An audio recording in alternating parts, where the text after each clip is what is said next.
Hello, and welcome to the Shelly Show. I'm Shailendra, and you're watching this simulcast live on LinkedIn, Twitter, Facebook, and YouTube. I hope you're safe and observing protocols in your area so that we keep each other healthy, safe, and secure. For you to watch this episode and other sessions that are run on emerging technologies live, I would request you to follow me so that you can be alerted when a live session is on.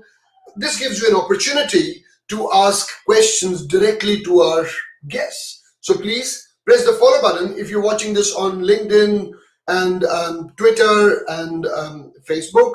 And if you're watching this on YouTube, please press the subscribe button and press the bell icon so that you can be alerted when a live session is on. Okay, for maximum reach to this episode, please press the like button or the heart button or whatever you see. If you're watching it on Twitter, please retweet so more people can watch it. And also, please let us know where are you watching this on, what platform are you watching this. On Facebook, you can also share this with other groups where which are interested in digital transformation, emerging technologies, so that people can learn from our guests. The idea of this session is to bring to you, my audience, senior leaders from the industry to talk about topics that matter to you the most. Let me ask you one question. Are you getting value out of this particular session or not? If yes, then please press the like button. Please do press the like button. If you're watching this live or even on replay, please press the like button. It will really encourage us to bring you more such leaders. So, if you've joined us now on a live session, please tell us where are you watching us from, which country, which city you're watching us, so that we get to know more about our audience, and also press the like button. Okay, I'm bringing to you this session in association with Cinfluencers. Now, Cinfluencers .ai is the world's first AI-powered C-suite human cloud platform to hire virtual CXOs from Fortune 500 companies. It connects small businesses with global practicing CXOs as their virtual CXOs by machine learning techniques based on talent matching. With over 170 CXOs from over 30 industry segments and 15 CXO titles, you can find your growth advisor to scale your business quickly. You can visit Cinfluencers.ai to find your Cinfluencer. Also, and guess what? Today we've got a special giveaway. If you're watching this, all you need to do is type @Cinfluencers.ai in the comment section to win 1 hour free consultation with our experts on this show today. So all you need to do is type @Cinfluencers.ai. And also go and look at Cinfluencers.ai. Cinfluencers out there, that's there. So go and look at them on various platforms. So let's talk about digital transformation. Digital transformation is the integration of digital technology into all areas of business, fundamentally changing how you operate and deliver value to your customers. And that is the most important component of digital transformation. It's also a cultural change that requires organizations to continually challenge the status quo, experiment, and get comfortable with failure. This reimagining of business in the digital age is digital transformation. For small businesses, though, it's just getting started. There is no need to set up your business processes and transform them later. They can now transform them right up front, and I think that's what they're calling digital natives. And we'll get to know about digital transformation and digital natives as we go forward. You can future-proof your organizations from the word go, build the real 21st century business on stickies. Handwritten ledgers is just not sustainable. So thinking, planning, and building digitally sets you up to be agile, flexible, and ready to go. And that's where digital natives come into play. And let's talk about them. My first guest today is Chris Mawer. Chris is the CTO, Chief Technology Officer for Huawei International in Asia Pacific, frequently presenting at events and executive briefings. Chris consults with customers on how to transform their business and technology strategy to meet the challenges of AI, cloud, connectivity, DevOps, fintech, IoT, security, and whatnot. He's everywhere. So without any further ado, let me bring in Chris to the um, Chris to the show. Hi, Chris. Welcome Good to the show. afternoon, Shelley. Great to be here. Thank you. Good stuff. So, for the benefit of the audience, can you please quickly introduce yourselves and also tell a fun fact about yourself? Sure, absolutely. So, my name is Chris Mawer, CTO for Huawei in Asia Pacific. A fun fact for me, let me share a COVID story because everybody has a COVID story, right? So, I was actually caught in Malaysia from November until April of 2019 to 2020. And my wife was pregnant. We were meant to be there for a long 6 month plus stay and ended up unable to return to Singapore. Borders were closed, applied for re-entry. We got our re-entry approved. And then come 1 week beforehand, we got a notice from the government, sorry, only essential workers can return. So I ended up going to Korea. My wife is Korean. So we spent about 3 months over in Korea before we could finally return back to Singapore. So that was my COVID story. Interesting. So, from Germany to Korea. From Malaysia. Malaysia to Korea. Yeah. Interesting. Good stuff. Okay, let me introduce and bring my second guest, who is Dr. Harish Pant. He's the co-founder and CEO and MD of multiple entities like Maxilators, Trikaya Cosmos, Dassel Group, and Nexodes. He's multifaceted personality as a Cinfluencer. He is a Cinfluencer himself. Guys, don't forget to type @Cinfluencers.ai in the comment section, and you can get a giveaway today, which is 1 hour consultation with Chris and Dr. Harish Pant. I'll just bring him in.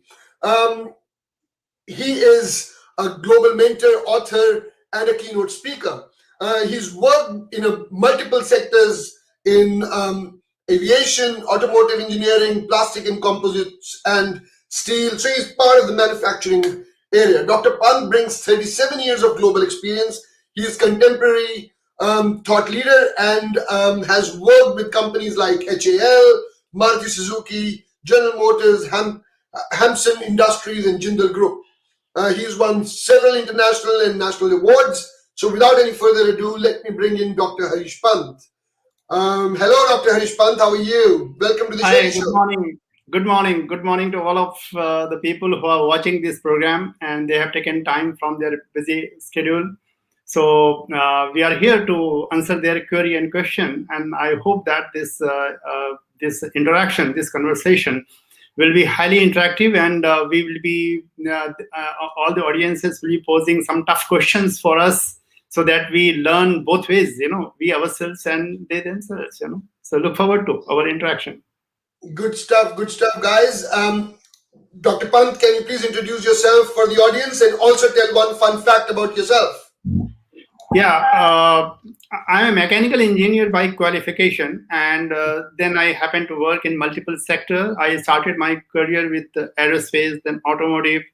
Then I ended up heading a steel plant, and I thought that steel is too much. So again, I was back in setting up a greenfield project for aerospace and automotive component company.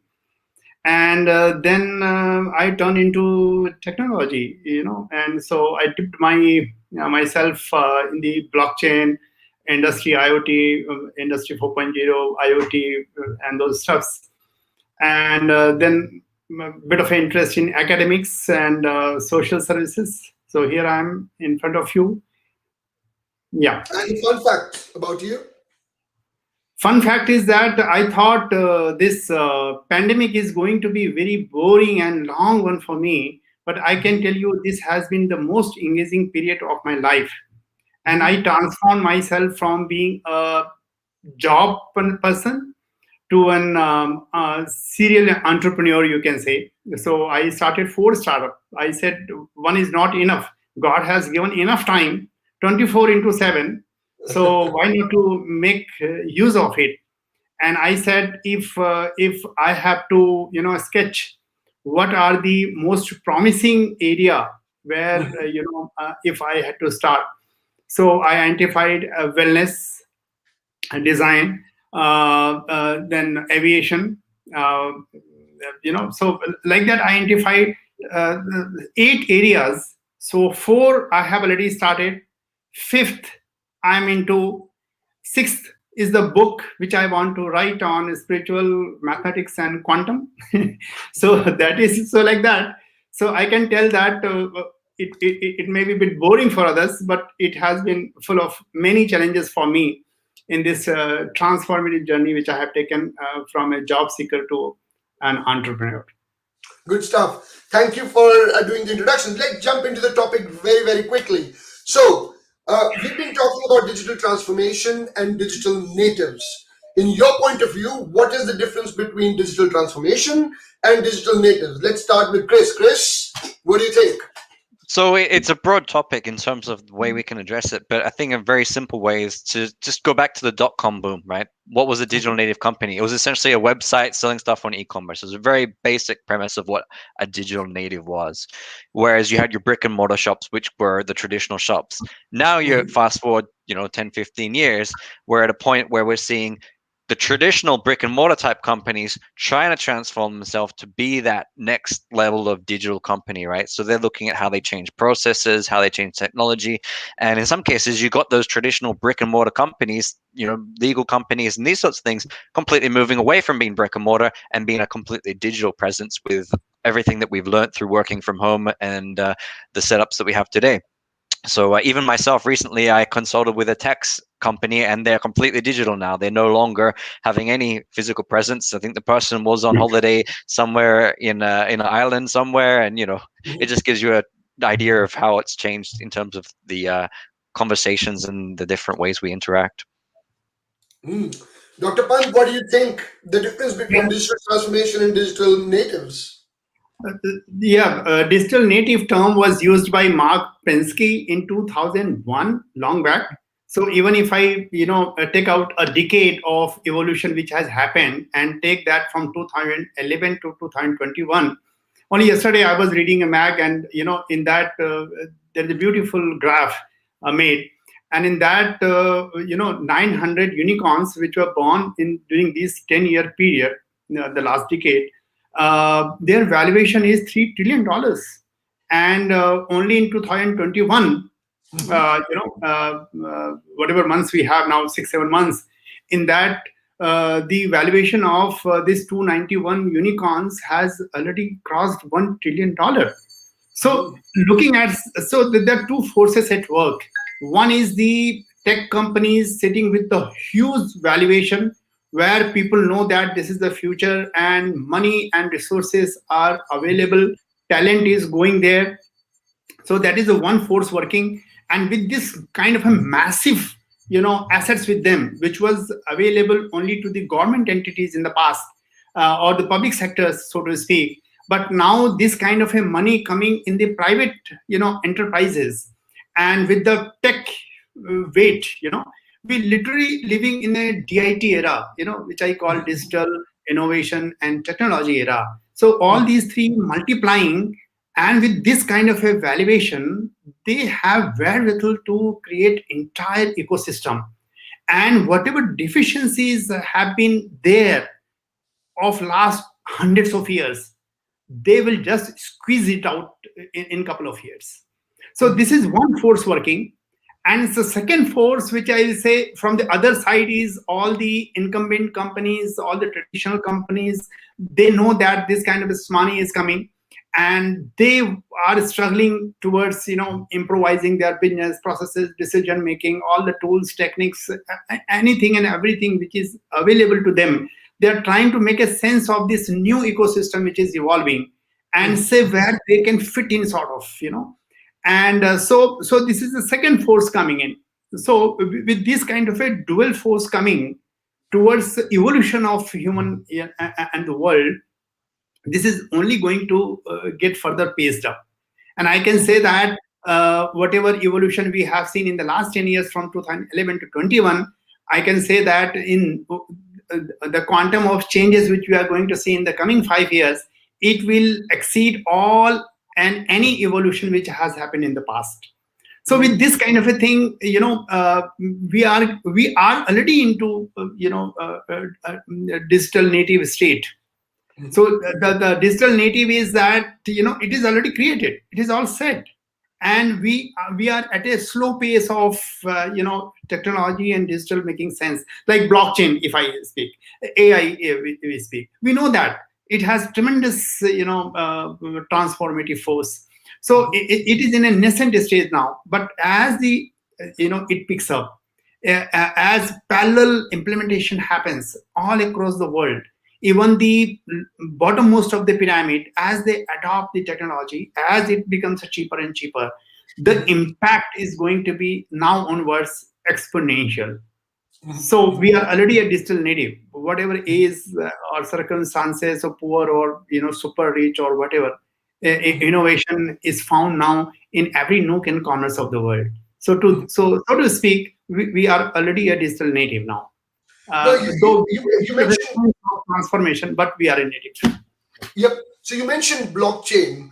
And you come from the manufacturing industry as well. So have you seen the implementation of blockchain and companies at the back of that have been now created, or digital native companies that are supporting the already existing manufacturing companies to transform them? Have you seen anything of that sorts in India? See, this blockchain technology or AI, these are, I will say, global technology. It is not specific to India, because the kind of a solution which these technologies are bringing, for example, logistics. If you implement blockchain in logistics, you require few blockchain association to exist, and they will take care of any and every mode of logistics in this earth. You don't require dozen, maybe 2 3, because of some competing force has to be there.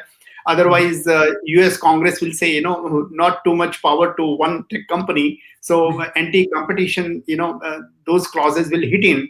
Otherwise, even one tech company can give you the whole logistics arrangement without paper, without brick and mortar kind of a situation. So that So is this is one. a great point. If I could just add to what you're saying, Dr. Pant, what we actually see is you have these kind of antitrust suits being threatened against Facebook and Google, etc. today, right?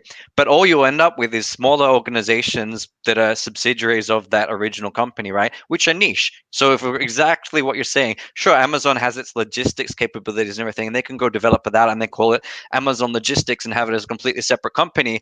But ultimately, you would still have this evolution of these organizations with the great resource and power that they have.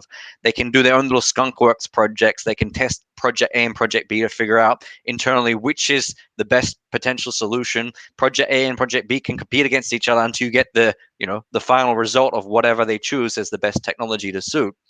So this is the evolution we see it even on the local basis in Singapore, Southeast Asia. Organizations like Gojek merging with AirAsia, and AirAsia moving into the food delivery business.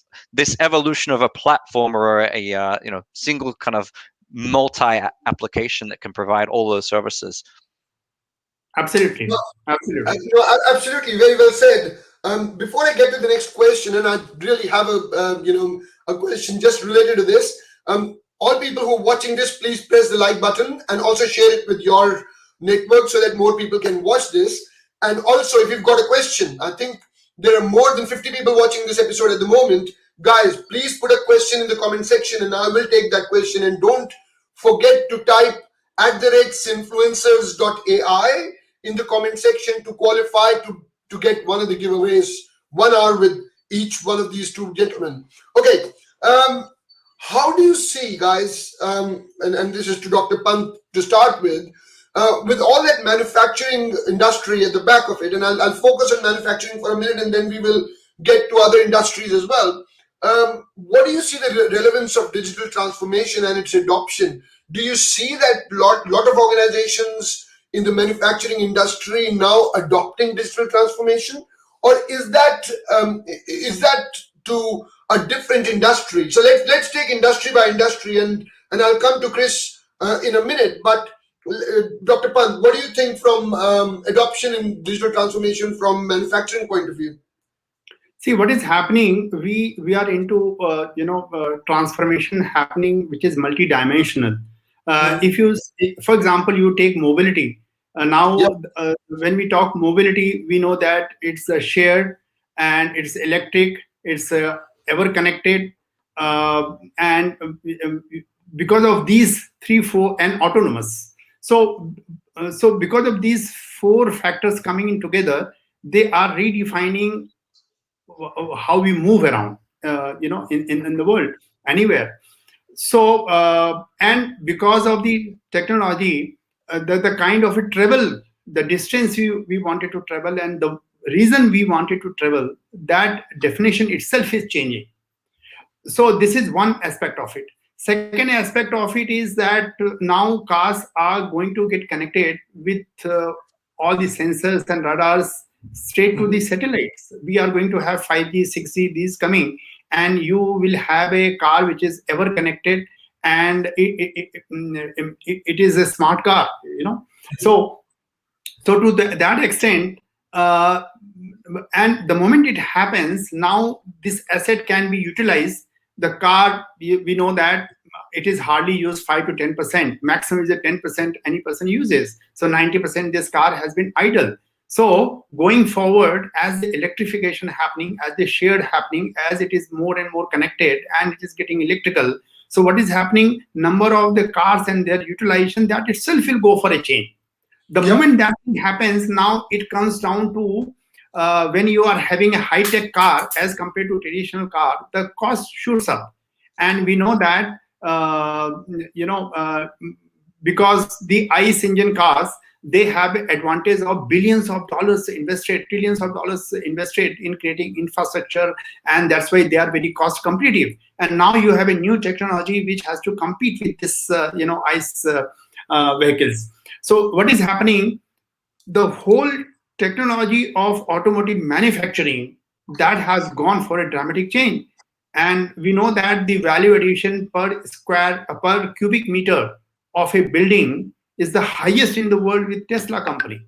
So Tesla, of course, they are way ahead in terms of manufacturing and the product design, but their cost effectiveness comes, cost competitiveness comes from the value creation which they do in per cubic meter of the space.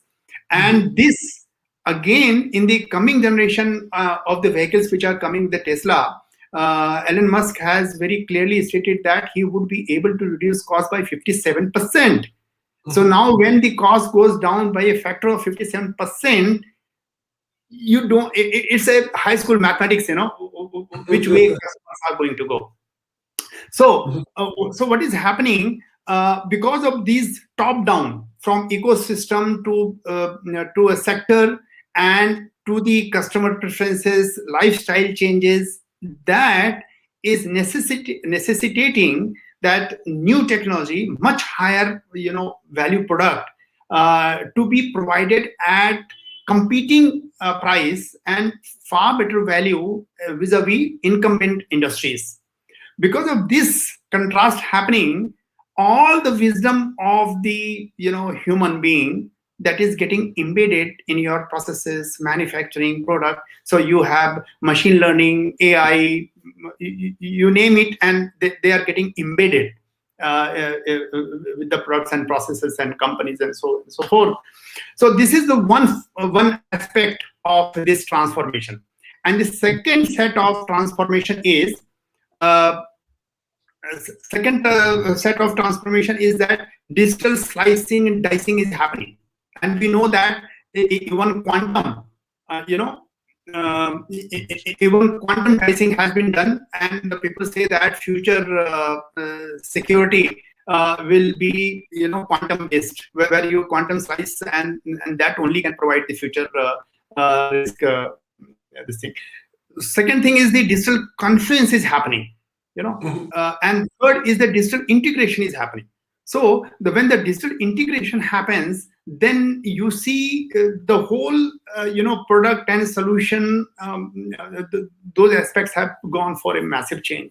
So these two things, they are competing as well as they are collaborating. because the tech which is getting developed, it is not for only your manufacturing. They are enablers as well. So when they are enablers as well, then what happens? They have to sell shovel, so to speak, to the miners. So, so to that extent, they are the enablers. So that's why they have to collaborate. But these tech companies are valued now 100 times of this to whom they are selling the shovel. So they will be having mining rights. Gold mining rights will be with the IT companies. So though they are enabler, then they become the owner of this entity as well, and then they have control of the whole ecosystem. So this is that's why this makes it very interesting and very challenging. No, absolutely. And Chris, you come from a company who was actually selling the shovel and suddenly is bigger than all multinational companies that you see in the world.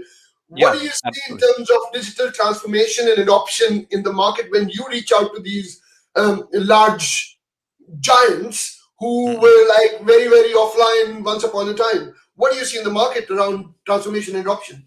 So I'll give you two perspectives. The first one aligns very much with what Dr. Pant's saying, which is the organizations like Tesla are going out and they're getting the end-to-end manufacturing process, right? They're developing even their own battery technology, everything along the way that will give them a unique advantage and make their product stand out, reduce their cost, increase their ability to, reduce cost in terms of the supply chain and everything like that. So in Huawei's perspective, we manufacture our own chipsets, right? A lot of what we develop has its own AI chipset technology behind it. So that means that we can introduce some unique software capabilities that a standard piece of software that would be run on generic hardware from a third party wouldn't be able to do. So we get that end-to-end manufacturing process down. But then from our customer's perspective, and it aligns well with what Dr. Pant's also been sharing, you have a lot of companies today that kind of hide behind an umbrella of digital transformation when what they're really doing is digital modernization. Now, modernization is not transformation. Let me define modernization. Modernization is really just, it's going through, we can increase our Wi-Fi to the latest generation of Wi-Fi, and we're going to move these from running on-premise to running in the cloud. But ultimately, they're not really changing any process, or they're not really adapting the company from a entrepreneur point of view. A startup or a digital native company is more about that entrepreneurial application of technology. They want to understand, how can we get the business from here to there, and what's going to make our customer experience better. And that's how they look at usually how they're going to apply technology, rather than applying it to, just cut costs or, the next generation of technology for the sake of technology's sake. There's usually a business driver as to why they want to do it. They want to go after a new market. They want to get to a new customer base. They want to make the product more unique. There's going to be some specific driver behind it, right? Yeah, I would like to add to what he's saying. I happen to talk with one of the CEO of automotive companies, and I say that there are technologies available and you have the resources at your disposal, IT and other things, wherein you can bring about industry level changes in a country. So why don't you go for it? You can lead, and you can say that you are committed to change the industry in a country. And his reflection was that, will the board approve? and he was so honest, and he says that, Harish, if you happen to be in my place and you happen to face board of an automotive company and say that, you want to adopt, say, blockchain tech, and by implementing this one tech for the country, or maybe for a reason like Asia Pacific, no one has to invest. You simply chip in, and what we'll charge you, just a bit of a service, per interaction or per car sold or whatever. So, will you be able to convince board? I said, oh my God, I learned, that time that, they all are talking about, which you call, it's not a digital transformation, because they know if they want to now go for a digital transformation, they have to do something for the humankind, maybe something for the region, something for the country level. And there, all the companies which have come in the last 100 or odd years, they have been, take care of yourself. Don't worry about the ecosystem. So ICE companies always thought, ICE automotive companies, they always thought a petrol pump is none of their business. Now Tesla thinks, no, 20,000 charging stations, that is the absolutely must for them. So this is the difference we are talking about. That's why what happens, IT company says, how many $1 billion? What is required for ecosystem? Forget about the country. We will do something which will implement in this country, and the moment it is successful, implement for the world. So all these CEOs of automotive company, reluctant even to go, because people say, what irrelevant question you are asking. So this is the dilemma. This is the dichotomy we are talking about in this. Technology is there, talent is there, capability is there, but who will build the cat? Right? No, and So, I totally agree with you. And I'll come back to that adoption point, and I'll come to Chris, you. What is stopping people? And Dr. Pant actually gave a very good example on, the reason behind the adoption not happening. But what do you see adoption in the region? So if you look outside of India, what do you see? Why people are not adopting, or why is there slow adoption of digital transformation compared to, any other part of the world? What do you see? So definitely risk is a huge part of it, right? You've got to move away from IT leading this kind of decision-making process to the business, and then using IT as an enabler. Today, IT is often handed the digital transformation bag, and that's why you end up with it kind of stuck in a modernization sort of silo. The organizations that I gave examples of earlier, people like Gojek, people like Grab, people like Lazada, you see these transformations happening where they're going out, they're building platforms, they're starting to look back at the logistics chains, they're starting to look at different services that they can offer.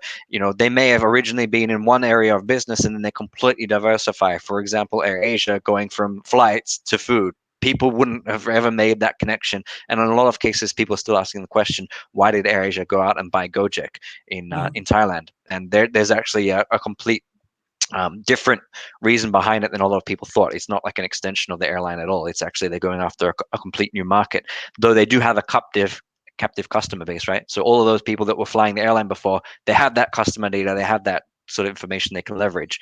So if you approached an airline in the past and said, hey, do you guys want to go and jump into the food delivery business? They would kind of look at you like, what? Right? So that's one place of looking at it. But then you've got smaller startups. So even people that are looking at how they do education, online learning. Well, a lot of people might say, well, online learning, there's large US organizations, they're already doing that. Why would we look at something? There's going to be a lot of local language requirements, right? There's going to be local standards that you need, curriculums, all these sorts of things that are going to be unique to the local markets. And even if you look at places like Korea, where you've got your local Kakao services, right? Kakao absolutely dominates that local industry because they have some protections around it. Same in Indonesia, you've got a lot of protections built around the local market.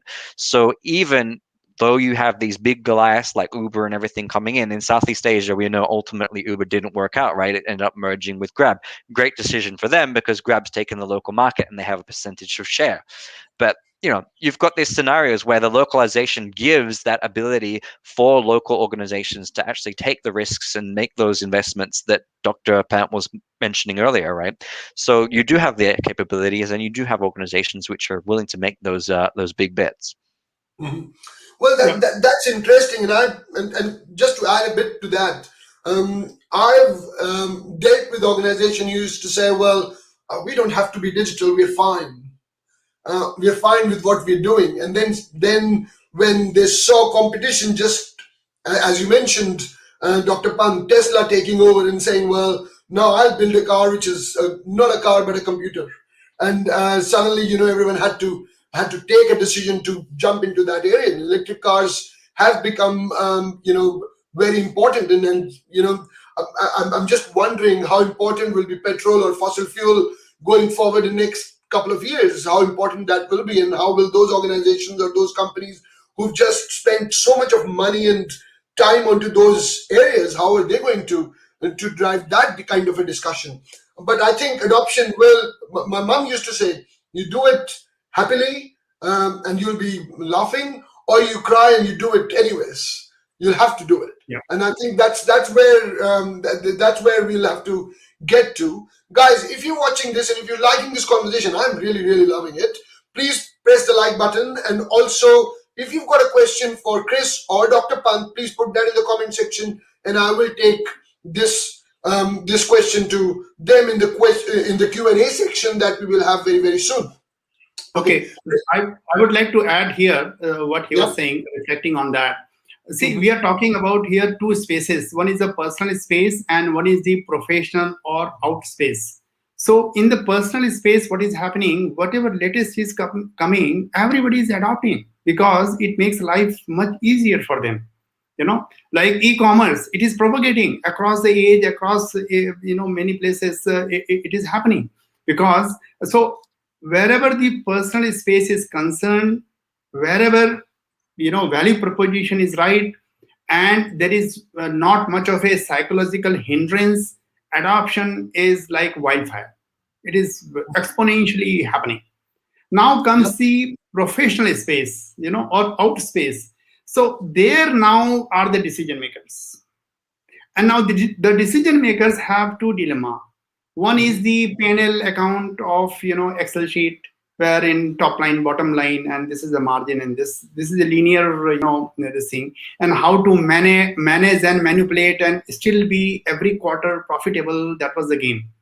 Now this is at the one extreme of the game, which was happening for hundreds of years, and now here you have a network economy which says that $10 billion, and then you earn 10% profit, and thereon 20%, 30%. So the scale and scope has dramatically changed. So that's why the moment this network economy comes, the platform economy comes, makers economy comes, the game has changed. Now it is winners take all kind of a game. And when a winner's taking all kind of a game, then it will change every facets of the ecosystem itself, and that will further create the success factors, create that kind of a space where more and more of the decisions will come in a personal space, and very less and less in the professional space. Like Zoom valuation shot up like anything. It was valued more. Once upon a time, it was valued more than the Shell valuation, which was running for hundreds of years. So why so? Because Zoom changed the game. So that's why what we are going to see here is wherever there is a hesitancy and all, the price level will go down so drastically that it may not remain in the domain of outer world or professional space. Most of these will come to a personal space, and the moment it comes to personal space, people will simply go, and this is going to be really transformative. So I just want to extend on that. Some interesting points you mentioned there, Dr. Pant. But one of the things that, just to bring it to a level that everyone would even relate to, you've got all these restaurants that have been closed down because of COVID, and they've gone through a restaurant could be very, let's say, pragmatic in terms of the way they approach their business. Like, well, this is my local area. I do the best noodles in this area. Everyone comes to me for these noodles, right? But then all of a sudden they're forced into a situation they have to close down for a month, and they reopen, and then the guest count is not as high, and they finally kind of start looking, well, how can I adapt to this new market? And they've been forced into a situation where they start looking at food delivery services, and they always probably said, oh, my margin, I lose 25% or something like that to the food delivery service. I'm not going to do that. Now they're forced to it. They've had to go through adoption. They've had to differentiate themselves. They've had to sort of remarket themselves. And going through that process, they've suddenly sort of realized, well, look, I'm the best fishbowl soup noodle in Singapore. And they've suddenly developed their market from that local, Toa Payoh area to the entire Singapore island. So the same's happened in restaurants in Australia. You've got a lot of restaurants in Melbourne where they've actually just extended the kitchen out from the back of the restaurant to the entire sort of shop front, right? And they're now being what's called a ghost kitchen, whereby essentially the kitchen that's providing multiple different chefs or restaurants that providing multiple services out to service different brands or different concepts. Even people actually experiment with concept A and concept B just to figure out which one's going to work best for the market. And that's a real digital transformation, right? It's a company that always said, yeah, we're always going to be brick and mortar, we're always going to have our local customer base, and now they've actually gone to a kind of completely different scenario where they're just saying we're a kitchen and we provide this service. No, this is interesting. So that gives a playpen for everyone to be more creative, right? And and that gives me another thing. And actually, Dr. Pant, you actually mentioned something around P&L, and that's one of my slides which I talk about when I talk about digital transformation. And I said and I say to people that most of the organizations, the traditional organizations, a lot big ones, I don't want to name any one of them, but all the big ones only focus on two things: profit and loss. And they try to build that all through for the last 100 years. Even today, they focus on controlling the costs, improving the profit, controlling the cost, improving the profit. But organizations in the last 10 years or 20 years who've actually thrived and have actually gone through the roof are the ones who've created new products and not only focused on profit and loss. They have created new products to take to market, and they've been testing. And Dr. Pant, you just mentioned, and I think Chris, you mentioned as well, testing out A and B, which works. So there's a big playpen out there to trial out what works better for me, for my organization to take to market, so that they create new products. So if you look at organizations, the FANG organization or GAFA organizations like the Googles of the world, they have made most out of creating new products of the data that they've actually collected. And that's a huge difference between focusing on P&L or trying out new things to take to market. Isn't that a differentiation that you've seen in the market in last at least 1-2 years? This has become even bigger. And as Chris, you mentioned those examples as well. What do you think, Chris? So absolutely. I mean, you can see it just using your Google example, right? The number of services that Google has provided over the years that have gone away, was it Google Plus, their social media network, right? It slowly faded away and became basically part of Google Photos. But you've seen many examples where digital services come, they've kind of remodified themselves. Example of Zoom mentioned earlier, right? Well, Google didn't have the virtual backgrounds that you can see behind me, right? But now virtual backgrounds have become a standard kind of process whereby Google had to adopt to it because Zoom was killing the market, and they just have to keep up. Yep. Well, absolutely. And I think people are not realizing the value that you can get out of creating new products and testing that. And you said A/B. I try one and I try another one. Whether A is more profitable or B is more profitable, I'll check and then stick with one of the two, and I'll just get rid of the one. So it's like getting rid of a service has become, or failing soon has become much more important today than failing in 6 months later or 12 months later. What do you think, Chris and Dr. Pant? So I'll just take that one quickly. In terms of failing fast, absolutely. So failing fast means that you're going to minimize your losses, right? And you're going to get the best result faster. But then also people are no longer, as you mentioned, looking at the profitability. In fact, what a lot of these unicorns are doing is they're chasing growth, right? And you got a lot of valuation based off growth and future potential rather than on the profit and loss, which we're kind of in a disconnected reality, right? We're no longer really looking at the real valuation of a company. Company, for example, like Uber has pretty much never been profitable, yet has a massive valuation that blows all of its nearest competitors away. Yeah. Failing is actually the end result, sort of. You are trying certain activities, certain processes, and certain business, actions, and which may be a success or maybe a failure. So it is the outcome of all the activities. Here, important thing is, while you are trying to develop a product or a solution and enabled with the tech, you want to bring as fast as possible to the masses. Ecosystem is changing. They are not idle. And as you are trying, other people are also trying, So what is happening when the ecosystem itself is changing, the tech is changing, and you are trying your best to, pace up your adoption of the tech and bringing the product or solution to the market, you have to go through a continuum loop of learning, relearning, and see what is relevant for you or what is not relevant. If you're not doing it, then your cash burn is going to be very, very high. So here there are two forces, at work. That what led me to start my startup, which is Maxilators. In Maxilators, what we said, there are two challenges every startup is facing.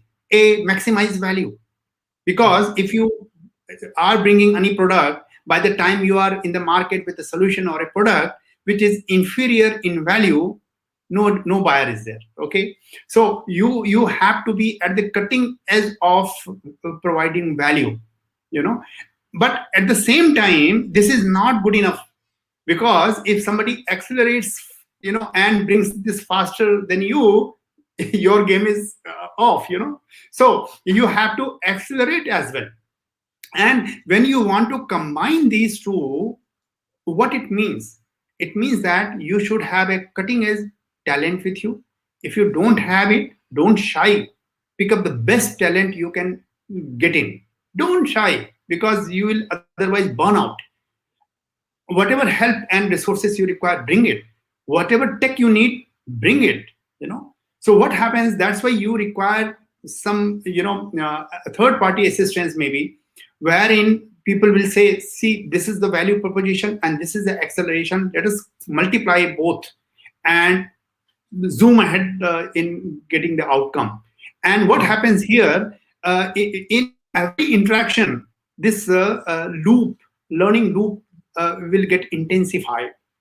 Otherwise, you may be gaga about one social media posting you will do, and you may get one award and reward. You will feel laden, so many likes, so many, oh, this thing happened, that thing happened, and all and all. Somebody should be there to kick you and say that, hey, it is all 1% of the game. 99% is yet to be done. So that's why this concept of Maxilator came in. And this is a very important aspect, understanding the value and understanding the acceleration part of it, joining it together and making it a success in an ever-changing ecosystem environment. Most of the startups fail. And they fail because of two crucial factors. Not understanding the value kind of thing. Like, for example, Tesla again comes in picture. Tesla uses at present 23 nano chips, right? And we know that already 3 nano chips are there. Even 1 nano chip is there, correct? And if you compare the operating chip for Tesla, all the companies in the world, they have declared that they are 3 to 5 years behind Tesla. When they are using 23 nano chip, what will happen when Tesla will use the latest 1 nano chip? So that's why the value proposition, the tech which you are bringing, and with the pace you are bringing, and Tesla again, Starlink is there to provide satellite, correct? So he is developing autonomous technology, and he will connect it to Starlink, straight to satellite. Every corner and every part of the planet it gets covered, correct? And then he will give you a solar panel, put in your rooftop. So your energy is taken care of, communication is taken care of, your mobility is taken care of. Who the hell will compete? Tell me. Huawei. And then, sorry, I'll come to Chris. Now that will become political, So I won't comment here. So guys, this is amazing. So what we are saying is that it'll be a Tesla monopoly very soon. Before I come to Chris, guys, I'm just enjoying this conversation. If you're liking it, all I need you to do is press the like button and share it across, and also follow, subscribe, whatever you want to do with that. Just forget that, but please press the like button and share it with as many people as possible, because this is great conversation.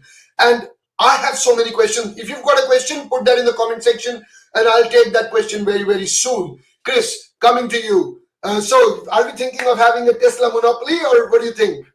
So ironically, in Huawei's perspective, we look at more like being a Bosch, right? So being the interconnected fabric, both the 5G, we've got our own chipsets and our own automotive technology, right? But we look at it like the Bosch. So we want to enable other companies to essentially build off that platform. And Dr. Pant has said exactly the same kind of things today around building a platform or building an ecosystem. So Huawei's view is actually on the automotive side to become an ecosystem provider to enable others to build upon that ecosystem and that platform.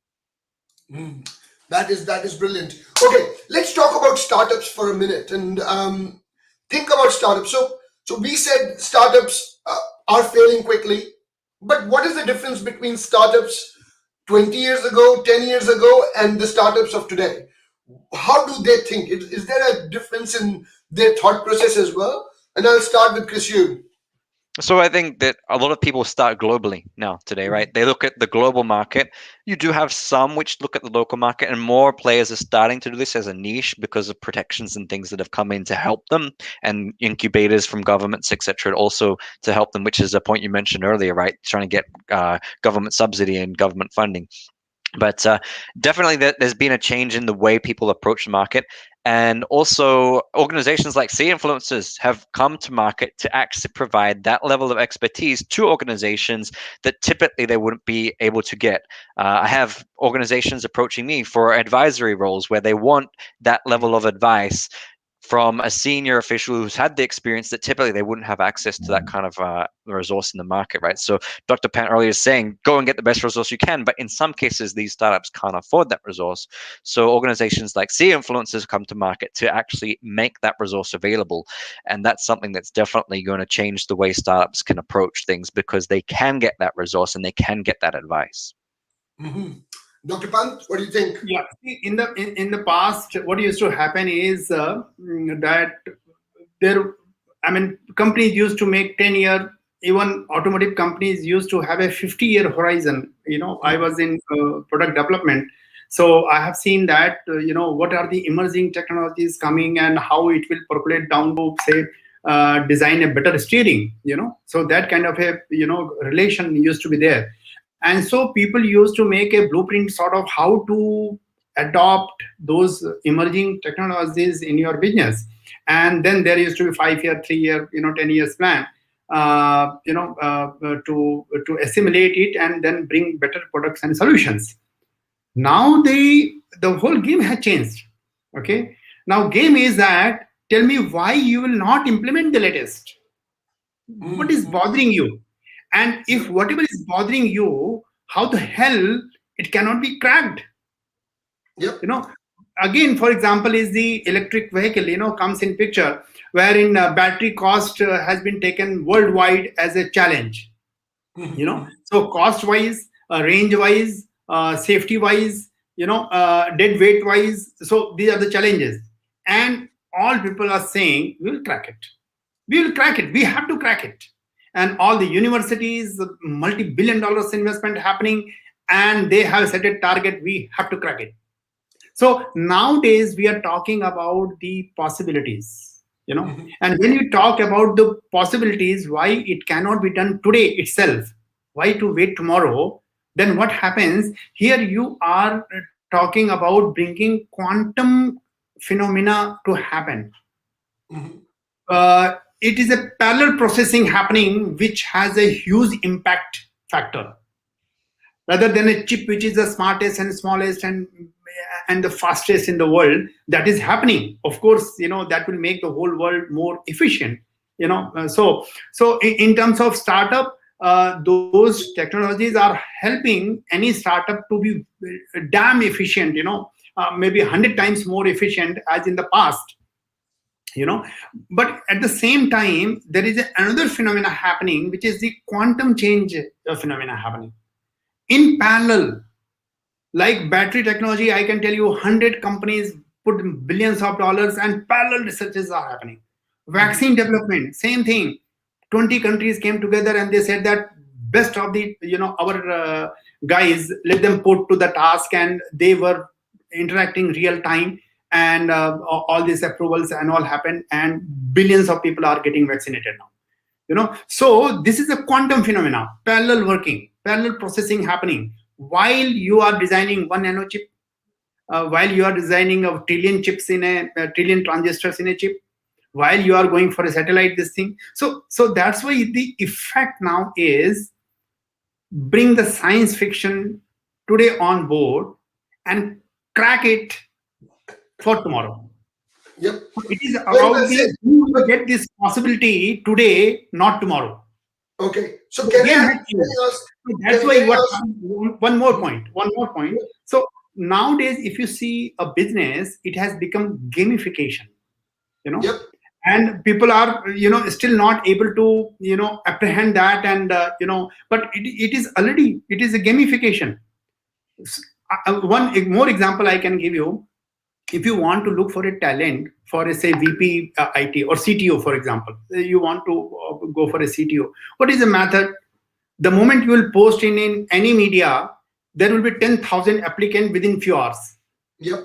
Okay, then what happens? You search with the keyword, then what happens? So this is 10,000 people wasted their time and effort for that CTO position, and what is the rejection rate?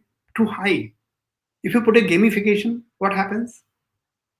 Right. So already we are struggling even with the latest of the technology and adoption, and we are calling ourselves as tech native because if a person was born in 2000, now he's a 20-year-old, right? So he's already an adult. So we are saying it's a digital native era, but these kind of struggles are happening. So what is the way out? Gamification. You do gamification of every aspect of business. So business plan is every month you are into recreating your business plan. You are recreating the business model, and you are working on the possibilities.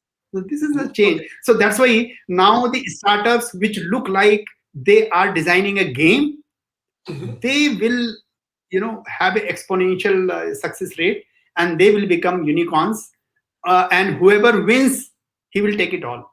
He will not leave anything for you. That's brilliant. Yeah, I take that as a takeaway today, that it is going to be the gamification and gaming that is going to go to the next level. But can I ask Chris you one question? Do you think that the large corporates have a disadvantage in this space, because startups can fail and they can, as Dr. Pant said, they can find talent and get that talent in, whereas for large organizations, large corporates who are like really old, they want to make sure that their employees who've been there for 20 years or 50 years, or 50, 20, 25 years still have a job. So they just keep on recycling them into one job to another. And so because they're not that, that near to that particular technology or the technological change, they're still thinking like 1995. What do you think about that? How's that coming into play? So that's absolutely true. Legacy and technical debt definitely weighs down a lot of those traditional organizations. Even the brand image will, is not going to attract this digital native audience of the next generation, right? But what organizations have choices is really acquisition, right? And that's what a lot of the big companies do, is they acquire. So rather than going out and developing, in a lot of cases, it's easier for them from a risk point of view and from the overall business to just say, look, we're just going to buy in this company who's established this market presence or whatever technology it might be that they're trying to acquire, and they acquire rather than innovate. And that is one potential option. That's what a lot of organizations are doing.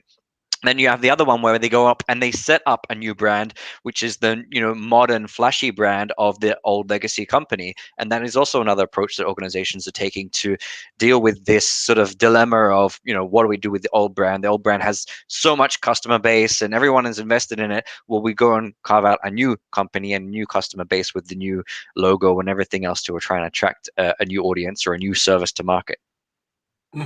Interesting. What do you think, Dr. Pant? Yeah, see what happens. Some young 4-5 guys, they came together and they said that they have designed a complete van. And I said, hey, come on, how could you do it? They said, yeah, what is there in designing an electric vehicle? Nothing. We did it in a few months.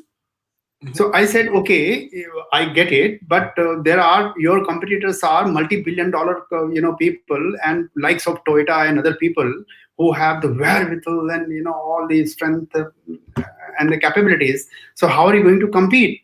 He said, very easy. I said, how? He said, say they are paying $100 million to their design team, and we are costing few $1,000. So that is the competition. That's it. That's it. And I said, but don't you think that once even if you come out with one product, you have to come out every 5 years or so, or every 3 years, entirely new product, and again you will be requiring this. I said, why so? Ours is a modular. What is there in the car? The outer shape and size you can change every year, every 6 months if you want. What is so great about it? And the tech is drive motor and the battery tech will have a partnership, and they will bring in all the latest technology, whatever they have to bring. Drive motors, there are people who are going to manufacture. Tire tubes are available in plenty, so we don't have to worry about it. So now you see, so this is so if you go to the big design team and say that you want to bring out the latest model and all, their the canvas is a 100 meter by 100 meter, and here the canvas is a laptop, 3-4 guys sitting all huddling together, and within a few weeks and days they are able to come out with a model, And they can leverage AI to get the best model possible. Yes, because softwares are available now. Even they don't have to do costing. If the design softwares are available now, wherein you have to just put X, Y, Z dimension and you create the design, and you have costing at the end of the day. Just click the button and it's available. Because worldwide data of every tube and every material which goes in a vehicle manufacturing, it is already a known thing in the world. So there is no rocket science. So you do all the costing also, So only you should know how to design a car in a software. That's it, So the point I'm making is that whatever the incumbents find, their canvas is different. Their sense of time and space is different. Their way and processes are different. While they're brooding about it and they want to change it 10%, 20% budget approval, this, that, talent not there, all these things and all. Next generation is going to have nothing of it. It is of no value to them, literally speaking. No importance. Like newspaper, now this generation does not read any newspaper. Even they don't want any feed to come in. They know it's a nuisance. Whatever is important will come to them by the likes of Facebook, Google and all. They have Twitter. They will say top 5, top 10, this, that. So it is coming automatically. So even they don't need feed also, sort of. So this is the difference we are talking about, and that's why connecting these, it will be a very difficult task. As I said, who has the resource, that will dictate what is going to happen. So let me ask you one more question before I get into the audience Q&A, because there are lots of questions in the audience, and very, very quickly. So does that mean that the lean principle, Six Sigma, all of that is now going to disappear, or is that going to stay? When digital natives come into play, who've got a very different approach to what people used to have 5-10 years ago. So all these things are going to disappear. How is it going to work? What do you think, Dr. Pant? It's very interesting. What is going to happen? Consultancy. Before you answer the question, I just want to tell the audience, guys, very quickly, we're going to take the question and answers. So please, if you've got a question, please put that in the comment section and I'll take that question. And don't forget to type @Cinfluencers.ai in the comment section so that you can get into the draw. Having said that, please like and share this video with as many people as possible. Coming back to you, Dr. Pant. Sorry, I stopped your train of thought. Yeah. See, a few days back only, I heard a news that Japan has tested highest bandwidth possible, which was some 100 plus or 200 TBS, some 390 TBS, I think, if I'm not wrong. So that transmission happened 2,000 kilometers apart, less than a second. I mean, in a second, you could transmit 300 TB data, correct? Mhm. So when you are when this tech has been established as of now, it means what? The whole Netflix program, which has been shown ever, can be transmitted anywhere in the world in less than a second, Mhm. right? So when this kind of a change is happening, it means what? Whatever so-called knowledge, wisdom you have, most of these things are going to get embedded. That's why Mhm. people say that AI is going to be, a game changer in anything and everything, Mhm. and a lot of debate is happening. Should it be controlled now going forward? Because people know that within few years it will go out of control otherwise, so coming back to this, what is going to happen? All the human knowledge, all the humanity knowledge is going to get embedded in the systems. Mhm. So once that happens, it means what? It means that whatever value you used to create as a third party, as a consultant, as a coach, as a mentor, as, this thing, it is going to be outdated. It has already got outdated, or Mhm. if not, then in a couple of years all these things will go out. It will no more be relevant. So Mhm. consultancy as an industry itself, Mhm. and of course most of it is going to be in manufacturing. The Mhm. reason is because of asset utilization, because of tech is changing, because of so many things happening at the same time, like mobility is changing dramatically. So with all these changes coming together, what is going to happen is your the impact will be very phenomenal, all right, and the tech will get embedded, things get automated, even AI will make a lot of decision making irrelevant, Mhm. right?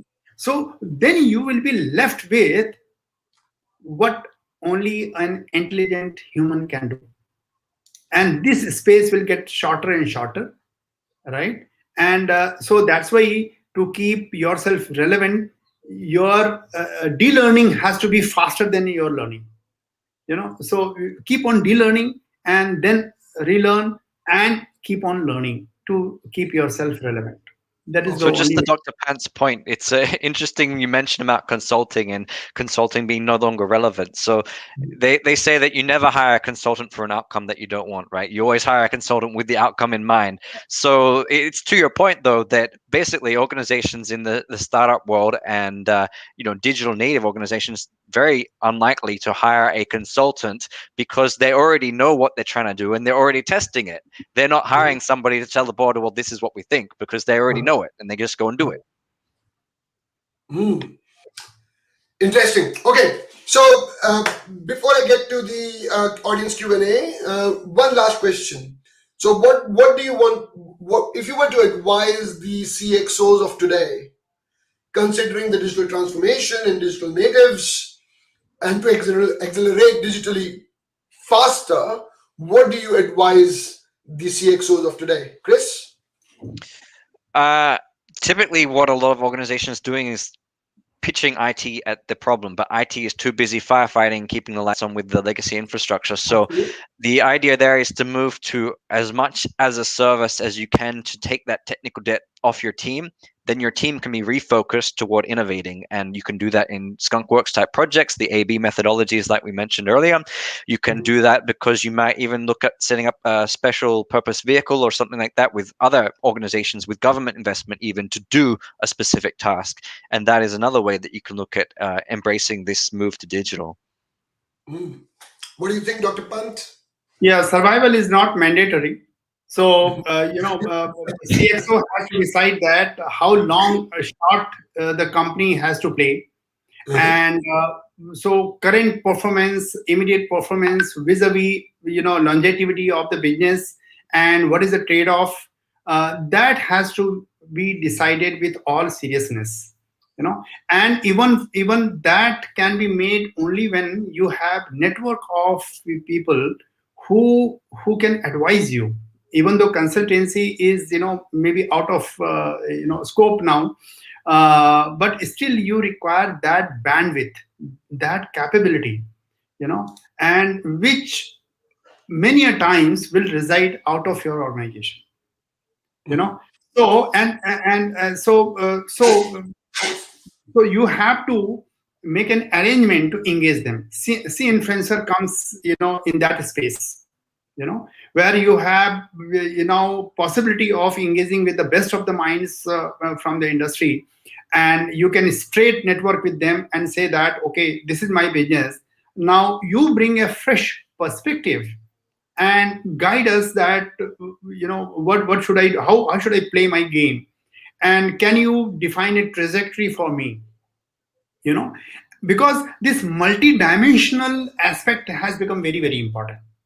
And this multi-dimensional, you cannot be, I mean, for many companies it may not be worthwhile to bring 50 different people on board and pay them. So maybe it is at times, if you can afford, best you bring those those people, and those people let them guide you going forward. So that is one. Or you can take services as you require it, engage with them for a defined project, for a defined theme and topic, or with the questions answers which you are looking for. So you do that. So this is very important. Understanding what you don't know, understanding your hindsight, understanding where are the dark patches which you may not be aware of. So you need a third eye to look into the whole thing in an independent and impartial manner. So this is one. Second thing is that the concept of ownership, you have to become very comfortable with this. Many people find this being a very very difficult to fathom. Any entrepreneur and all, in the past, even today, who are in particularly manufacturing kind of a thing, they want to be owner of the business. They want to be owner, managing, and everything. They want to be every thick and thin of it. Now you have to think 100 times. So the ownership concept, you have to become very, very comfortable with. For example, what is happening? The small shops. They will not have a even app for their transactions, and here comes people like Zio and Amazon, who will provide payment gateways, website, app, and everything and all. So there is not much to add value then for you. So simply because this shop owner could not fathom that ownership funda. Had the 100 shops came together and they said that, okay, let us forget our ownership. We'll be part owner of this ecosystem, and we will develop an ecosystem, and we will run a business for all of us. Things would be different. But why it is not possible? Because of the ownership. They want to cling to that ownership. So this is the second. And third is, you have to define where you want to compete and where you want to collaborate. Yep. And this collaboration space is getting bigger and bigger.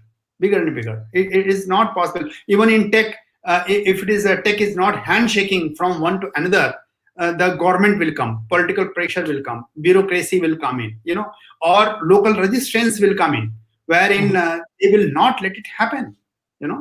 So this competing is fine, but collaboration space, if it is not there, you will grow only that much.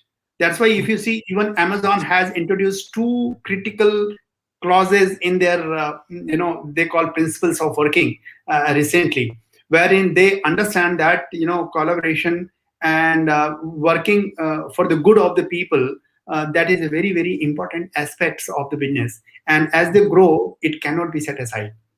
So these are the 3 points which I will suggest that entrepreneurs to take it away from this conversation.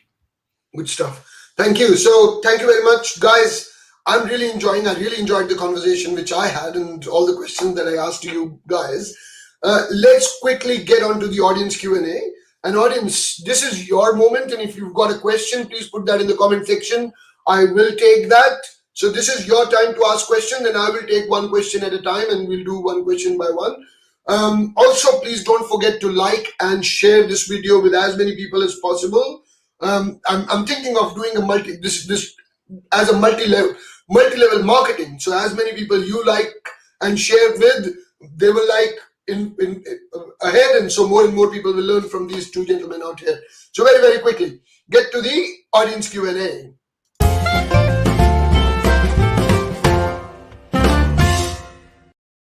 Stuff. Let's get to the audience Q&A. The first question I'll take is from Mr. Vinod S, and he says, with everything moving to digital, what would happen to the real estate sector in the future, where corporates invest a lot for office spaces? And I'll put that question to Chris first. Chris? So I think what you see happening already is a lot of organizations walking away from the investments in office spaces. When pandemic first struck, co-working spaces were hit pretty hard as well because of the nature of intermingling. But I think ultimately more organizations are going to go to remote work and a hybrid form of that. And they're also going to be much more bigger focus on co-working spaces. So definitely I think that there may not be corporates investing in office space in its traditional form, but they will certainly be investing in the co-working space, to the point of Dr. Pant earlier, that collaboration between teams is still essential. Mm-hmm. Okay, Dr. Pant? Yeah, see what happens, I think before we talk about the real estate and impact, what is going to happen, I think bigger question is the H dimension, which I call health dimension. In the time and space, what happened in a normal life, we used to go to offices, spend their 10 hours, 8 hours of a work life, and half of that again was going in, coming and to and fro, commuting, and then you are left with 1/3 of it, and then that you used to enjoy with your family. Now suddenly, when this health dimension has gripped, now the question is coming that with health dimension, this human dimension is also coming in. So who is responsible for this health? What organizations did in the past, they washed up their hand saying that there is an insurance policy. If you get sick, this is the bill will pay for you. If some eventuality happens, then there's a insurance, and 75 times of your basic you will be paid to your family and all. So that's it. But now here in this pandemic, when the health dimension is coming, here immunity comes, here vaccination comes, so here wellness comes, well-being comes and all. Now suddenly there is a huge confusion. Who is going to take this ownership? Now this is a big chance for either corporate people to come and say that we are going to worry about health. Don't worry, because we understand that it's your professional life. Now maybe many hours you will be spending at your home, and we understand that if some eventuality would have happened in the office, my insurance, this thing would have taken care of. Now we understand that you are working from home, but be rest assured, we are going to engage maybe third party or some wellness people, and we are going to engage in such a way that this health dimension does not give you tension. And in the same way, when you are talking about now the well-being of an employee, then what happens? Super efficient co-working spaces where you have 2 by 2 feet of table, everybody is butting each other, sort of so that you get maximum out of the rental which you are paying, and for the services you are this thing, suddenly comes now health dimension. So now the space, the moment corporates say that well-being is my responsibility, now new designers of spaces will come in, okay, wherein a third design space will come, which will look like bit more spacious, bit more factors considered other than just being efficient and cost effective. So here the confusion lies. If everything I have to do as a employee, because I'm sitting at home, then I will design my life in a certain way, and then I will even choose, do I want to continue with your working? I may look for a company which is near to my hometown maybe, or whatever suits my questions will be very different. And that's why in USA, in recent study, it has come out that 15% people are saying we are not going back to office simply because we find a better answer and smarter answer, because you have told you don't care for me and you are only insurance oriented, not assurance oriented. And that's how one of my startup came into being, Trikaya, which I call, where I say that we are going to enter in this space, and we are going to provide a solution to the corporates, saying that well-being is a very, very important, and let us worry about the assurance, health assurance aspect of it.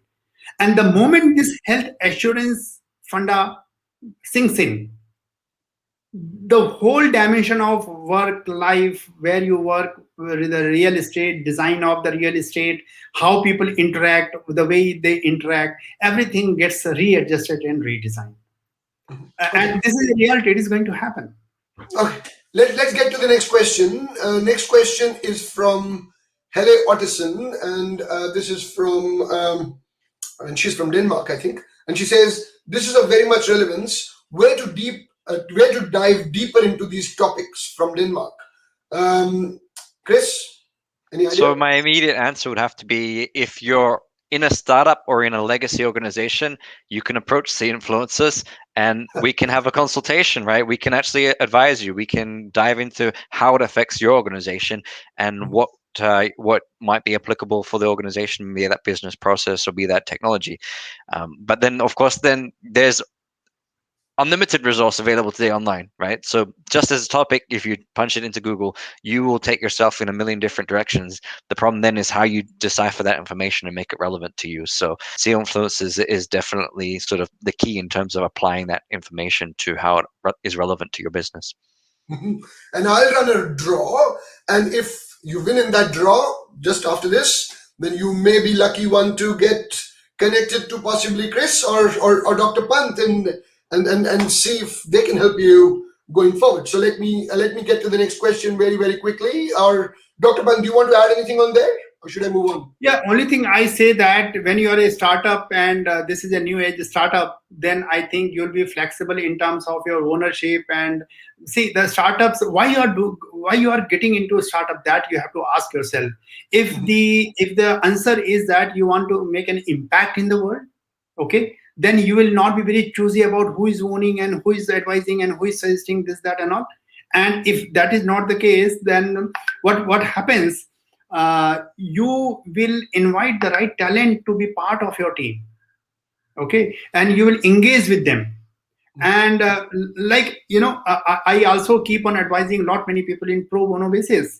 They come with some questions and they are struggling and all, and maybe 10 minutes interaction, and it gives them some of clear pathways to go forward to, and there is no charge to it. And what happens once you find it valuable and you want to engage any one of us, then of course you have to find out your creative ways how you want to engage us. And if you're open to it, there is no dearth of people who are available to provide their services. We are here to create an impact, and we are eager to, but we have to also rationalize our to whom to engage and for what to engage and what impact we make. So to that extent, there is a process to it, there is a method to it, and if you engage with those processes and through those methods, you have all what you require. Yep.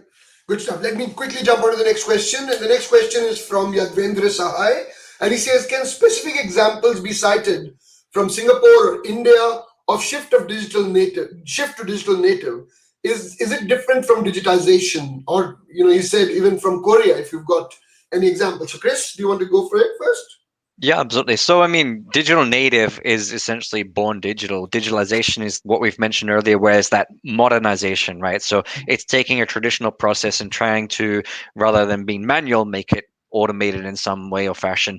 A more extensive way of looking at that is if you were taking a process like, let's say, banking, whereby you do a credit check on somebody, you probably have to fill out a form, you put in a bunch of particulars, then they go back, they validate that, they maybe then go and check with a few other agencies or government to get additional information, and then they come back and they'll finally approve your potential credit increase, right? Today, a lot of that is just automated. It's an API plugin. You plug into the government database or agency, pull the credit report, put it through a few algorithms, compare with what data you have on hand, and then boom, your answer's there. So you've taken out the whole credit check team that might have existed in the past and just automated that whole process. So that's how, regardless of be it Singapore or India, a lot of organizations, Malaysia is one example where they don't have a government-based body, right? So there is no standardized body, but a lot of countries, Singapore is moving this way. The national database from the government. You have Korea. Korea has its own national credit score system whereby an automatic real-time credit score is associated to every individual. Mhm. Good stuff, Dr. Pant. Yeah, as Mahatma Gandhi said long time back, be the change. Yep.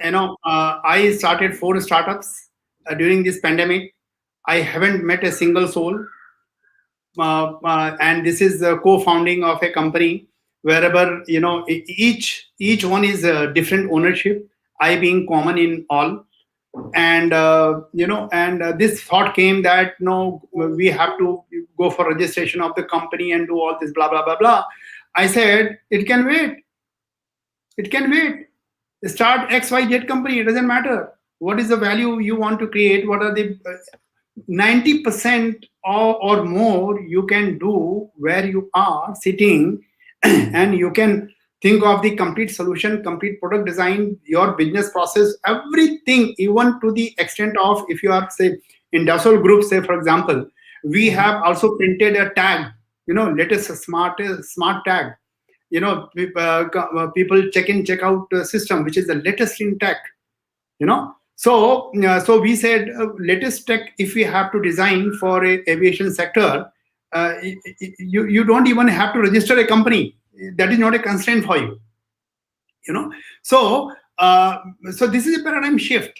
You thought that first you will meet 10 people and then you will get in a single page, and a lot many coffees will flow and lot many discussions will happen, and then brainstorming will happen, all these things, and then registration will happen, all these things and all.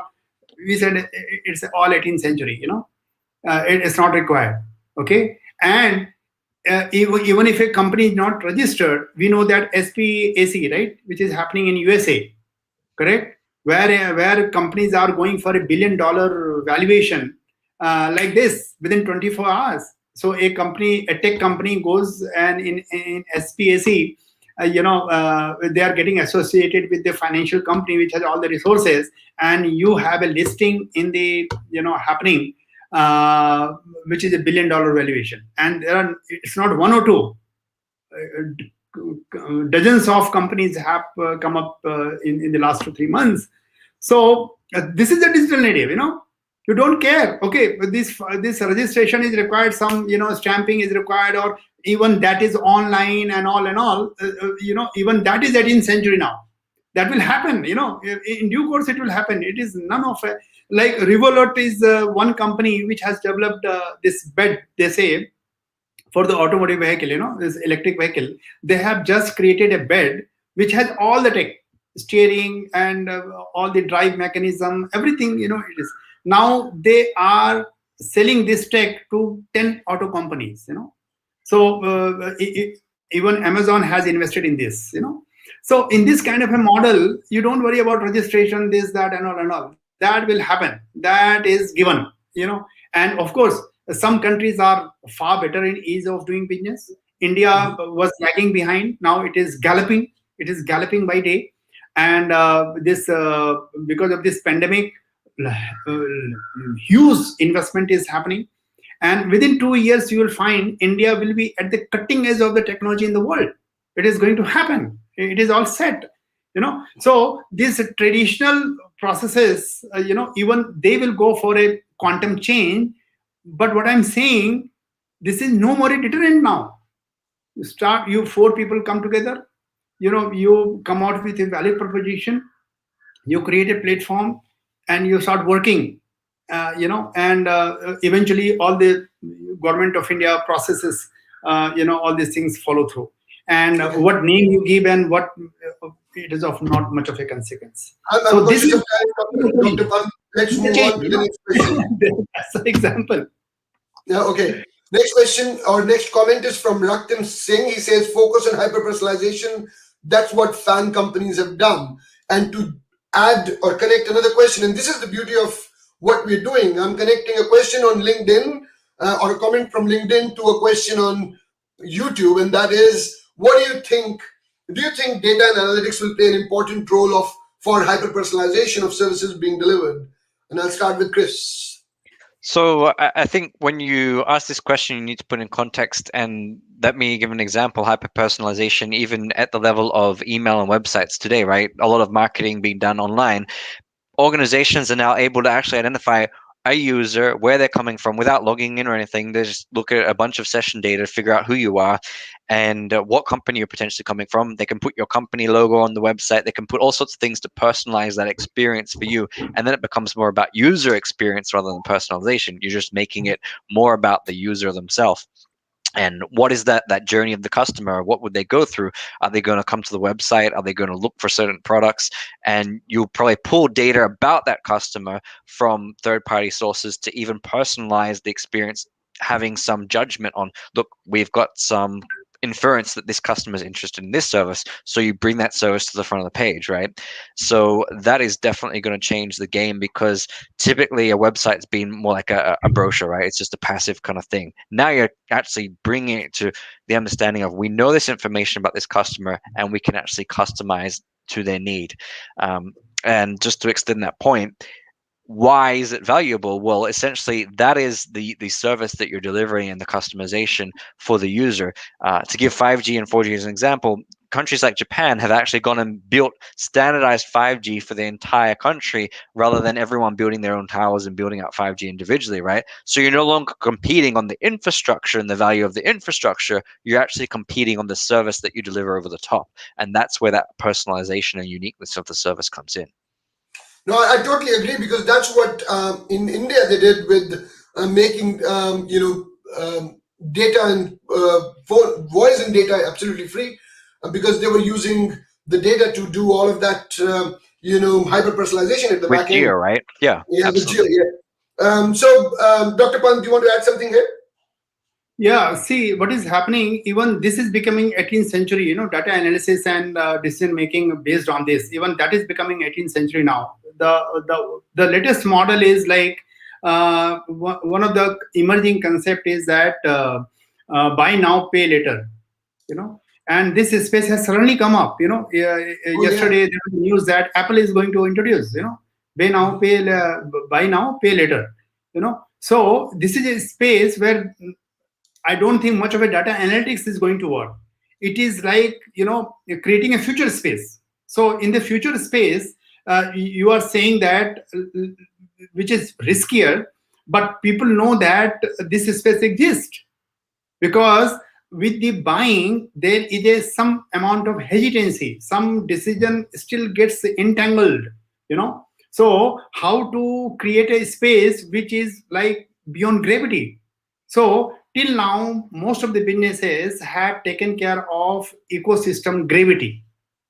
And now people are saying, if we have to create an entirely new system, and let us try, why not beyond gravity? So today the space tourism has been vindicated, sort of, in a sense that Bezos took a flight at 6 o'clock in the morning and he's back in the earth, and it is a fully automated spacecraft. He has been there, right? So 110 miles he went there and he came back. So this is why this is so important, to mention here. The reason is that space tourism is the future, right? And now, as people want to experience, beyond gravity, they want to experience, so the space in which an ecosystem operates, even that is changing. And people are saying that if the new space has to be created and a new ecosystem has to be created, And if beyond gravity kind of a phenomena has to be created, now what I do now? So it is like taking a hypothesis, which is very futuristic, and then saying what is the building block required. It's like a building block. You are thinking of the future and then creating a building block and then going forward. Right now, when this kind of a thing happens, then it will start with a niche, correct? And there will be a bit of a customization and all. But the technology very rapidly, very rapidly, say for example, if electric battery becomes 100 times more effective, the range increases, say 100-fold, correct?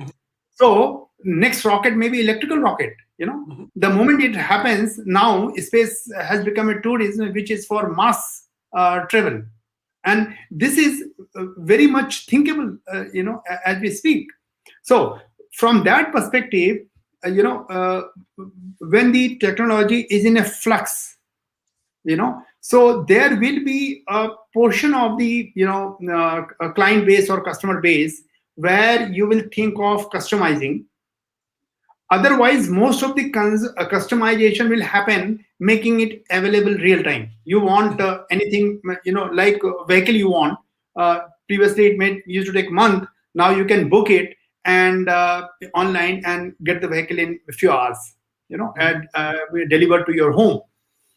And where you just go online and check whatever you want to check online, and then you get a vehicle delivered at your home. So as the technology is in a flux, there will be a small portion where customization may be making something very exotic for you, very special for you, like space travel is as of now. It's a multi-million-dollar travel, correct? So there will be. Otherwise, for most of the people, customization means if I want 12 o'clock in the night, can I get it? Then yes, the service will be customized for you and you will get. Right, and the product will be of such a quality that it may not be very exotic, like electric vehicle. We used to see hundreds of models, hundreds of features and all. Maybe electric vehicles will have only 5 models in the whole world, or maybe 10 models in the whole world.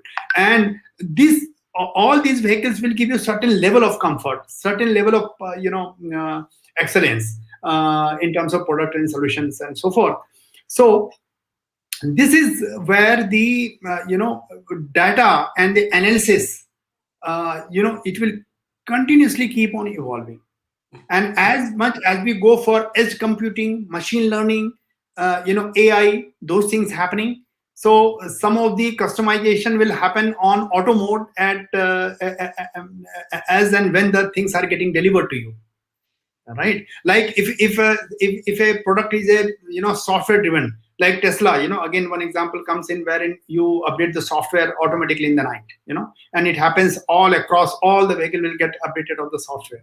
So a lot of these services and all that will happen in an auto mode. So whatever you will see, people sitting and customizing for you, doing the data analysis and all, it will be ever evolving one.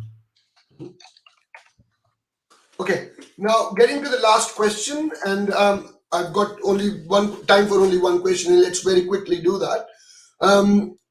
Another question from Yadvendra Sahai, and he says, and very relevant actually, the risk of cybersecurity in 100% IT-enabled ecosystem is very high. It puts all the eggs in one basket, I think he wanted to say. Please argue the pros and cons of shifting completely to becoming a digital native versus remaining off the grid. Chris, do you want to have a go first? So it's a very good question, and you can see it in things like SCADA networks, which are the industrial control networks that are being used in things like power plants and water facilities, right? So you had the U.S. pipeline example recently. You also had one of the U.S. Water facilities that was compromised, right? So typically those were considered off the grid systems. Now the fact that they're interconnected in some way, you can have people, malicious actors get in and actually, play with those systems, which is definitely not a good thing. But ultimately the benefit if you outweigh the risks, right, your benefit is definitely going to outweigh the risks. So you're going to have the ability to, let's say, sitting from here at home, I can go and I can tweak the specific water settings for one of the town areas, rather than having to send an engineer outside, physically modify taps, etc. Right. So there is definitely benefits to having things on the grid. You got IoT sensors, etc. It can be deployed for monitoring the use of water, etc. as well, right? So what I would say, the solution here is becoming more and more that you have a separation in the network. So you will have the, say, back office network, which is the interconnection within the company, and then you'll have the front end IT facing network to the internet, right? And having that separation and levels of security across them is something that's very rapidly come out over the years, and it's actually a technology called SASE, right? So Secure Access Service Edge. I won't go into the details of that, but essentially that would be one way that organizations can apply security controls on the back and the front of what they're doing today. And it has a big play in terms of modernization versus transformation and digital native. A digital native has typically a lot of security controls in place from day one, whereas a legacy organization is still struggling with how do we apply user access and two-factor and these things that are standard controls that are applied within a digital native. Mhm. Thank you. Thank you for the answer, Chris. Let me very quickly ask one question to Dr. Pant, and then we'll wrap this up. Dr. Pant, there is a question for you from Pradeep, and he says, what are your thoughts on impact on environment with huge data centers for data storage requirements, electric vehicle disposals, etc.? See, as I see it, I see very clearly that in a very near future, we are going to have data centers sitting in the Mars and moons, where gravity is low, temperature is very low, and there is no point in keeping these data centers here, on planet Earth. That is one. Second thing is that when the as we are talking, 1,700 satellites have been already launched only by Starlink, and they can provide you very high bandwidth across the world. Now they have an approval for launching 20,000 satellites, and I'm telling you, the kind of investment and kind of the muscles power, even Indian companies like Jio and Airtel, they are sitting on. They will be very soon. They'll be sending some couple of thousand of satellites from here. So when that happens, and the kind of ML edge computing and innovation in chips, which is happening, data centers are going to get squeezed, phenomenally, and as we speak, because of less and less physical space required, and on top of it, now you have launch vehicles which are reusable, so you keep on launching one after another and bringing the old one. So what is going to happen at present, whatever data centers we are seeing, it is going for a dramatic change, in shape, size, scale, even place. It will maybe in other planets, so to speak. So that is going to be reality, because whatever is required to make it happen, it is there. Only it has to go for some more improvisation and some more integration, and we are there. So this is one. Second thing is that solar energy is a way forward. Recently, when the AGM of Reliance happened, they have already committed 75,000 crores, so $6.6 billion investment they are going to do only in setting up energy, hybrid energy centers. So this, and whatever solar power has been generated in India and the capacity has been generated in India, Reliance is going to multiply by a factor of 10. So till now, all solar put together, when they start, they will be scaling it up by a factor of 10. So the solar energy is going to be major source of energy for all these data centers. So the environmental impact again will be dramatically changing. Third factor which is happening is in quantum computing. Now we are talking about room temperature quantum computing. So when and this has been again established in a lab kind of an environment. Now as more and more supercomputers and all adopt this quantum technology, which is a room temperature kind of a operating. I'm very sure that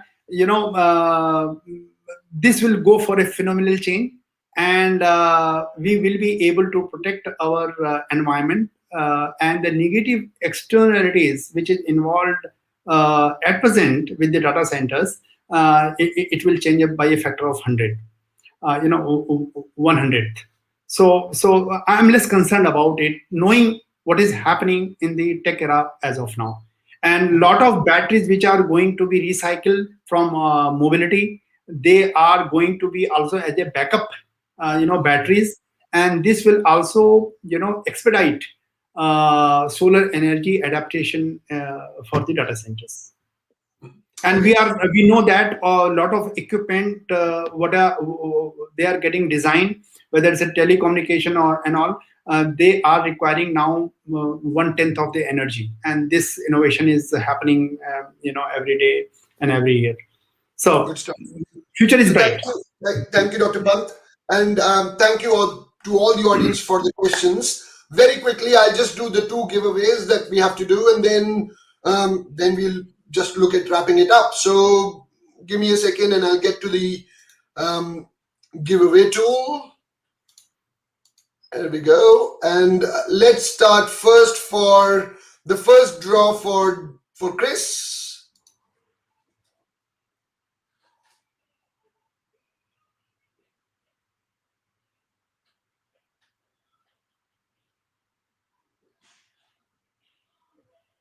So the first winner is Raktim Singh.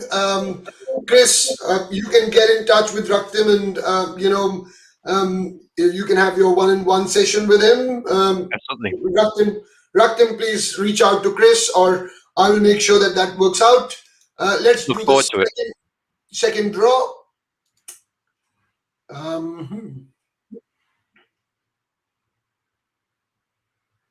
For Dr. Pant. Okay, and that is Thanaraj PK, Thanaraj RK. Sorry, congratulations, Thanaraj, and Dr. Pant. Please reach out to Thanaraj and have a conversation with Thanaraj as well. So yeah, that was the 2 draws. Thank you, everyone. Very quickly, is there a comment? Yep. Thanks from Raktim. Thank you, guys. Thank you for your time. But before you go, I want you to make one statement in a sentence for the audience to take away. What would you like to say to the audience? And I'll start with Chris here. You're on mute, I think. Sorry. In a single sentence, it would just simply be that organizations, if you're a legacy organization, need to move to being digital native rather than just transformation. Transformation is not going to cut it. And if you need to create a new organization in order to get that autonomy, then that's something you should probably look at doing. Dr. Pant? Inspire and evolve. Challenges are going to be many times. We may be sounding like hell is going to break down and our life is going to get apart, sort of, or the future professional life is going to be very challenging, and personal life is this, that, and all. To be very honest, all this tech is made by us human, and it is to make our life better.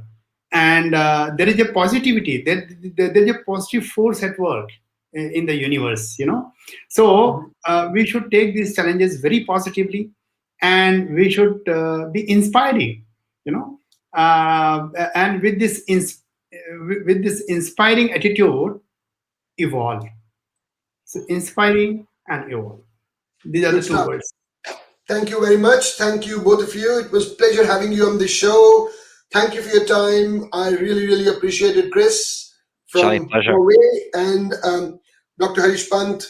Thank you for your time, and I look forward to seeing you soon. Bye now. So guys, that was Dr. Harish Pant and Chris Mawer, and I hope you enjoyed the conversation. I thoroughly did enjoy the conversation. It was great fun having 2 of them on the show. For you, all of you guys there, please, thank you very much for watching, and please like and share this video with as many people as possible so they can learn from Chris and Dr. Pant. I think there were some great insights from the show. So if you're watching this on LinkedIn, please press the follow button. If you're watching this on Twitter, please press the follow button. If you're watching this on YouTube, please press the subscribe button and the bell icon so that you are alerted when a live show is on. And if you're watching this on Facebook, please like and share with as many people as possible, so more and more people can learn from both the guests. So thank you very much for watching, and I'll come back to you very soon with another episode of The Shelly Show. Thank you very much, and bye now. Take care.